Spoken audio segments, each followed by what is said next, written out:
जय दोस्तों, वंदे मातरम। भारतीय राजनीति में अराजकतावाद और नई राजनीति का दावा करने वाली आम आदमी पार्टी और उसके राष्ट्रीय संयोजक अरविंद केजरीवाल एक बार फिर से अपने ही बयानों के बुने जाल में बुरी तरीके से उलझ गए हैं। दिल्ली के जंतर मंतर पर नागरिक अधिकारों के नाम पर आयोजित सीजेपी प्रोटेस्ट का सच किसी विरोधी दल ने नहीं, बल्कि खुद अरविंद केजरीवाल ने अपने गैर जिम्मेदाराना बयान से जग जाहिर कर दिया है। एक सार्वजनिक संबोधन के दौरान अरविंद केजरीवाल का यह कबूलनामा कि कॉकरोच जनता पार्टी के प्रोटेस्ट में लोग पीएम मोदी को ठोकने आए थे, उसने न केवल देश के चुने हुए प्रधानमंत्री के प्रति उनकी भाषाई मर्यादा के पतन को दर्शाता है, बल्कि कॉकरोच जनता पार्टी और उसके कर्ता धर्ताओं के उस नकाब को भी उतार करके फेंक दिया है जिसमें वो खुद को निष्पक्ष और संवैधानिक रक्षक बता रहे थे।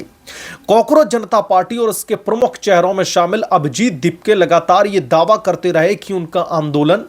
छात्रों के अधिकारों और जनहित के मुद्दों के लिए है, लेकिन अरविंद केजरीवाल के इस विवादित बयान ने साफ कर दिया है कि जंतर मंतर पर जुटाई गई भीड़ का असली मकसद कोई लोकतांत्रिक विरोध नहीं, बल्कि पीएम मोदी के प्रति व्यक्तिगत राजनीतिक कुंठा और अराजकता फैलाना था। क्योंकि केजरीवाल साफ तौर पर कह रहे हैं कि पीएम मोदी को लोग ठोकने के लिए आए थे। निष्पक्षता का ढोंग करने वाले अभिजीत दीपके जैसे एक्टिविस्ट हमेशा राजनीतिक हित साधने और विरोधी एजेंडे को हवा देने के आरोप से घिर रहे हैं। केजरीवाल के इस बयान ने अब यह पूरी तरीके से स्पष्ट कर दिया है कि सीजेपी का मंच केवल राजनीतिक दुर्भावना और भड़काऊ एजेंडे को आगे बढ़ाने का काम कर रहा था। 3 बार दिल्ली के मुख्यमंत्री रह चुके अरविंद केजरीवाल से यह उम्मीद की जाती है कि वो देश की संवैधानिक व्यवस्था और प्रधानमंत्री पद की गरिमा का सम्मान करें, लेकिन ठोकने जैसे अमर्यादित और आक्रामक शब्दों का इस्तेमाल ये दिखाता है कि आम आदमी पार्टी किस कदर नैतिक और भाषाई दिवालियापन के दौर से गुजर रही है। इस बयान के सामने आते ही भारतीय जनता पार्टी ने आम आदमी पार्टी और अरविंद केजरीवाल के खिलाफ में चौतरफा हमला बोल दिया है। बीजेपी के नेताओं का कहना है कि भारत के 3 बार के चुने हुए प्रधानमंत्री के बारे में जिस तरीके की माओवादी भाषा बोलना किसी क्रांति का प्रतीक नहीं, बल्कि केजरीवाल की राजनीतिक विफलता और कुंठा की अंतिम चीख लगती है। बीजेपी के नेता कपिल मिश्रा ने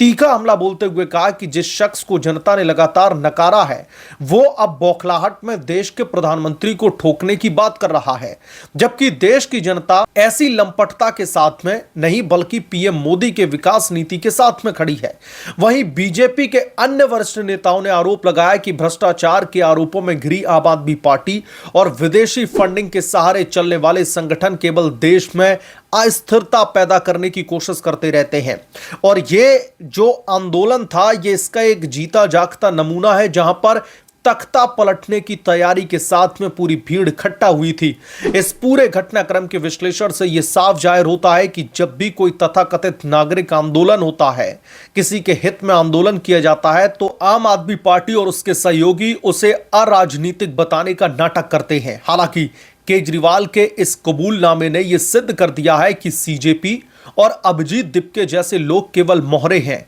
जिनकी बागडोर राजनीतिक दलों के हाथों में है। राजनीतिक विरोध की भी एक गरिमा होती है, लेकिन ऐसी सड़क छाप भाषा का प्रयोग करके अरविंद केजरीवाल ने न केवल अपनी साख खोई है, बल्कि सीजेपी और अभिजीत दीपके की नैतिक प्रासंगिकता को भी हमेशा के लिए खत्म कर दिया है। अब जनता के सामने यह पूरी तरह से बेनकाब हो चुका है कि जंतर मंतर पर आंदोलन की आड़ में केवल और केवल नफरत अराजकता का जो खेल है वो दरअसल खेला जा रहा था।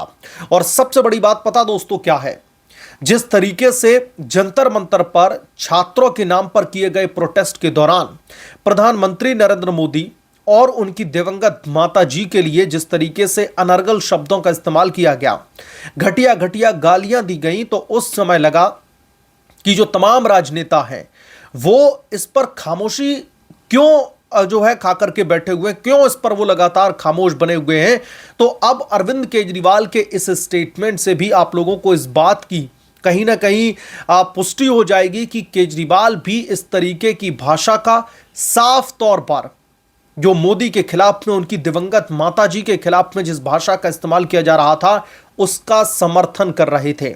क्योंकि इन लोगों ने जो मोदी को गालियां दी, अब खुद दिल्ली के तकरीबन 3 बार रह चुके मुख्यमंत्री अरविंद केजरीवाल कह रहे हैं कि जंतर मंतर पर जो भीड़ इकट्ठा हुई थी वो मोदी को ठोकने के लिए आई थी। इसका मतलब क्या समझा जाए? क्या इसका मतलब वही समझा जाए जिसे लगातार एक मीडिया का धड़ा एक्सपोज करने की कोशिश कर रहा था, जिसे कॉकरोच जनता पार्टी के कॉकरोच और तमाम लिबरल लॉबी उन्हें गोदी मीडिया कहकर के पुकार रही थी। लगातार ये कहा जा रहा था कि ये छात्र नहीं है, ये जो आंदोलन है ये छात्रों का आंदोलन नहीं बल्कि फॉरेन फंडिंग जो आ रही है उसके बलबूते पर फुदक रहे उपद्रवी हैं। सरकार को हिलाने की एक बहुत बड़ी साजिश है। नेपाल की तरह हिंदुस्तान में भी तख्ता पलट करने की एक बहुत बड़ा षड्यंत्र है। यह बार बार मीडिया के एक तबके के द्वारा रिपोर्ट किया जा रहा था, लेकिन अफसोस लिबरल्स जो थे गोदी मीडिया कह करके, चाटुकारिता वाली पत्रकारिता कह करके बार बार उन तमाम रिपोर्ट्स को दबाने की कोशिश की जा रही थी। लेकिन सीजेपी के प्रोटेस्ट के बाद में धर्मेंद्र प्रधान ने तो इस्तीफा दे दिया, लेकिन इस प्रोटेस्ट के जो आफ्टरमैथ निकल करके सामने आ रहे हैं ये साफ तौर पर दिखा रहे हैं कि असली मकसद क्या था इस प्रोटेस्ट का। और इस प्रोटेस्ट के असली मकसद से जो पर्दा उठाया है वो किसी और ने नहीं, क्योंकि कोई और अगर उठाता तो उसे गोदी पत्रकार बोल दिया जाता, पीएम मोदी का भक्त बोल दिया जाता। लेकिन यह पर्दा किसी और ने नहीं बल्कि खुद आम आदमी पार्टी के राष्ट्रीय संयोजक अरविंद केजरीवाल ने उठाया है, जिन्होंने अपनी एक बी पॉलिटिकल पार्टी सीजेपी को खड़ा किया ताकि दिल्ली की राजनीति में,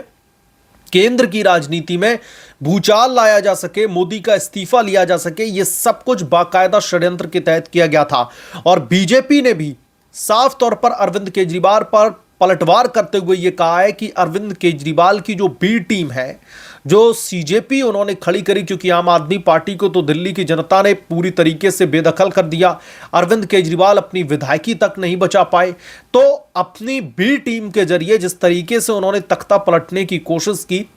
पीएम मोदी के खिलाफ में एक बहुत बड़ी साजिश रची, इसका खुलासा अब पूरी तरीके से हो चुका है। इस प्रोटेस्ट को देश की जनता अच्छी तरीके से पहचान चुकी थी और यह पूरी तरीके से बेनकाब हो चुकी है। और खुद जब अरविंद केजरीवाल ये कह रहे हैं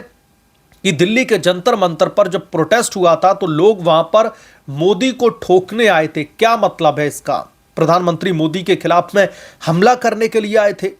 क्या अरविंद केजरीवाल कहते हैं? उनकी इस भाषा शैली से बहुत कुछ बयां हो रहा है। पहले तो केजरीवाल इतने ज्यादा फ्रस्ट्रेट हो चुके हैं क्योंकि दिल्ली से उनकी सत्ता छीनी जा चुकी है और जो पंजाब की जो जनता है वो भी आम आदमी पार्टी की विदाई की तैयारी कर चुकी है। तो ऐसे में केजरीवाल की ये बौखलाहट और प्रधानमंत्री मोदी के खिलाफ में जो साजिश रची जा रही थी जंतर मंतर पर प्रोटेस्ट के दौरान, वो अब पूरी तरीके से बेनकाब हो चुका है।